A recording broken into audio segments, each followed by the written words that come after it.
এত করুণ হৃদয় বিদারক দৃশ্য বাংলাদেশের কোথাও নেই, একটা জায়গা নেই।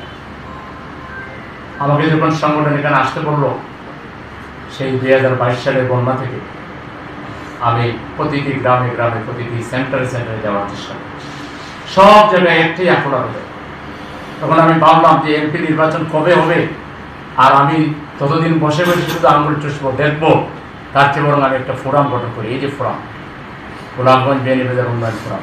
কারণ আমি কি নিয়ে সচিবালয়ে যাব, আমি কে, সেই জন্য একটা পরিচয় দেওয়ার জন্য এই ফোরাম গঠন করে এই ফোরামের নামে বিভিন্ন রাস্তাঘাট, ব্রিজ, কালভার্ট, আমি যা এ পর্যন্ত এখানে কাজ করেছি, ঢাকা সিলেট এই রাস্তাটা এই সরকার পতনের প্রায় 100 বছর হয়ে গেছে, 15 মাস হয়ে গেছে। একজন মানুষও সেতু মন্ত্রীর সাথে দেখা করে, উপদেষ্টার সাথে দেখা করে, আমরা যাওয়ার আগে আমি জুবাইর ভাই, আমাদের শিশির মনে, আমরা 3 জন যাওয়ার আগে ফিজিক্যালি এই দপ্তরে গিয়ে কেউ কথা বলেছে তার কোনো প্রমাণ নেই।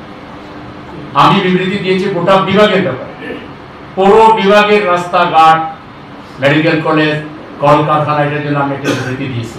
সরকার সেই বিবৃতি নোট করেছে। এরপর আমরা গিয়ে দেখা করেছি। আমাদের দেখার পরের দিন সেতুমন্ত্রী এসে পুরো রাস্তা ব্রাহ্মণবাড়ি পর্যন্ত তিনি ভিজিট করেছেন এবং এরপর ডিসিএসপিদেরকে কড়া নির্দেশ দিয়েছেন এবং তার নির্দেশের পরে সেখানে ওই যে যানজটটা বন্ধ হয়েছে এবং রাস্তার খোঁড়াখুড়ি যেটা আছে এটা কিছুটা কমে আসছে।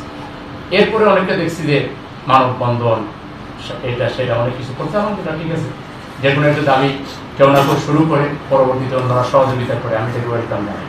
কিন্তু এটা আমাকে করতে হয়েছে। সিলেট থেকে সুতারগাছি পর্যন্ত, গোলাপগঞ্জ পর্যন্ত 6 লাইন, সুতারগাছি পর্যন্ত 4 লাইন, হাজার হাজার কোটি টাকার কাজ হবে।